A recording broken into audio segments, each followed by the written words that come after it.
The rescue team's primary responsibility is to gain rapid access to the victim so that we can develop a secondary assessment. That rescue team is typically comprised of 2 very technical rescuers, as well as an EMS person that has solid rappelling skills. Within that 3-man team, you want to load them light and fast. So use quick deployment techniques and allow them the freedom to maneuver through the rope environment and potentially select a different access point than what the team is utilizing to actually extract the victim.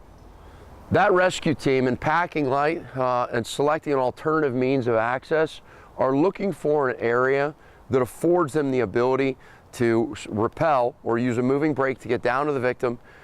in close proximity to the victim, while utilizing very, very minimal edge protection as well as easily operated systems within that 3-man team. So a lot of times the last guy down may rely on a bottom belay, utilizing a single rope technique to ensure that they're a self-contained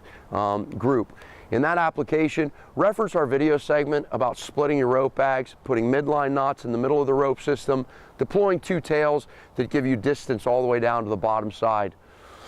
That rapid access perspective is vital to achieving an accurate secondary assessment and ensuring that the rest of the action sequence or action plan, as well as the rest of the rescue operation, revolve around a realistic perspective of how injured the victim is, so that we can ensure that this is a rescue and not a recovery. Once that rescue team gets down to the bottom side, they're going to access the victim, they're going to immediately do that secondary assessment, start their EMS interventions, and then make appropriate decisions about packaging. If they need additional gear to stabilize that patient so that he can withstand the movement from the bottom side to the top side, they need to call for any specialized components that they need, as well as communicate with the top side all of their findings, as well as any requirements that they think the victim might need as far as orientation with packaging. If the victim has some long bone injuries in their lower extremities, they're going to withstand vertical packaging a lot less than they're going to withstand horizontal packaging.